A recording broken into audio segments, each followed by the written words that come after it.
নমস্কার বন্ধুরা, আমাদের চ্যানেল নিউ ফুড প্লাজায় আপনাদের সকলকে স্বাগত। বহুদিন পর আবার একটা নতুন ভিডিও নিয়ে আপনাদের কাছে চলে এসেছি। আজকের ভিডিওটা একদম অন্যরকম। আজকের ভিডিও ভাঙাচোরা শুক্তো। এটি বাংলাদেশের খুবই জনপ্রিয় একটি রেসিপি।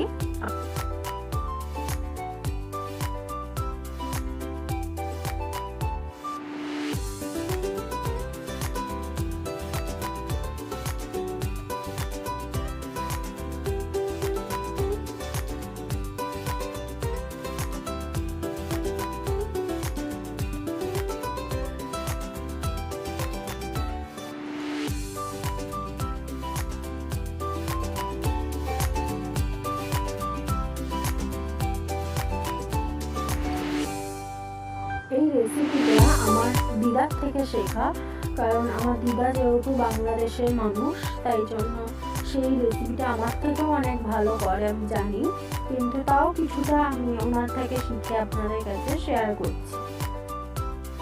লাল লাল করে মাছের মাথাটা ভালো করে আমরা ভেজে নিয়ে মাছের মাথাটাকে এবার তুলে রাখবো অন্য জায়গায়।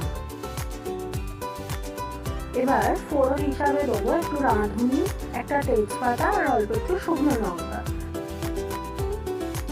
আগে থেকে কেটে ধুয়ে রাখা ডুমডুম করা ঝিঙে আর বেগুনটাকে ভালো করে ভেজে নিতে হবে।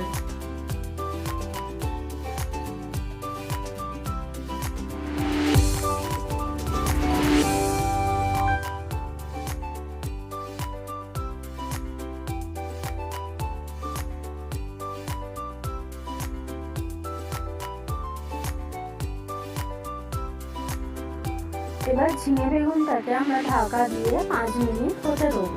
5 মিনিট পর ঢাকনা খুলে আবারও একটু নাড়িয়ে দেবো, নাহলে নিচটা লেগে যাওয়ার ভয় থাকবে।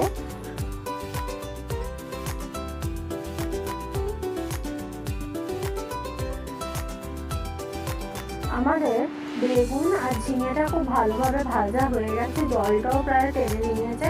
এই সময় আমরা একে একে গুঁড়ো মশলা আর নুন মিষ্টিটা সব দিয়ে দেবো। প্রথমে দেবো 1 চামচ পরিমাণ আদা বাটা। আদা বাটাটা দিয়ে আমরা ভালো করে নাড়িয়ে নেব, যাতে আদার কাঁচা ভাবটা কেটে যায়। এরপর একে একে নুন, অল্প একটুখানি চিনি, হলুদ গুঁড়ো আর লঙ্কা গুঁড়ো দিয়ে ভালো করে নাড়িয়ে নেব। আর দুটো দেবেন কাঁচা লঙ্কা।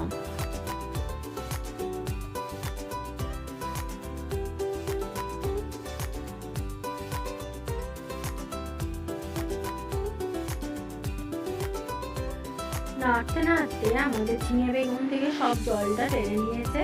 এবার অল্প পরিমাণে একদমই সামান্য একটু জল দিয়ে ভালো করে বেগুনটা আর ঝিঙেটাকে নাড়িয়ে নিতে হবে, যাতে মশলাগুলো খুব ভালোভাবে ঝিঙে বেগুনের মধ্যে ঢুকে যায়। 5 মিনিট পর ঢাকনা খুলে একে একে ভেজে রাখা মাছের মাথাগুলোকে দিয়ে ভালোভাবে আবার নাড়াচাড়া করে নেব। আবার ঢাকনা দিয়ে কিছুক্ষণ মাছের মাথাগুলোকে আমরা এখানে সব মাছের মাথাটা ব্যবহার করিনি, অল্প কিছুটা রেখে দিয়েছি অন্য কোনো রান্নায় ব্যবহার করবো বলে। দেখুন আমাদের রান্নাটা প্রায় কমপ্লিট হয়ে গেছে। এবার মাছের মাথাগুলো নরম হয়ে গেছে, সেহেতু আমরা একটুখানি থেতো করে দেবো, যাতে মাছের মাথা থেকে কাঁটাগুলো একটু ভেঙে ভেঙে যায়।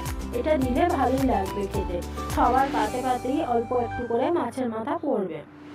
এবার আমরা একটা পাত্রে মাছের মাথার সাথে ঝিঙে বেগুনটা তুলে রাখবো। আমাদের এই ঝিঙে বেগুন মাছের মাথা দিয়ে হয়ে গেছে। একটু রাঁধুনি গরম করে গুঁড়ো করে উপর থেকে ছড়িয়ে দেবেন। গরম ভাতের সাথে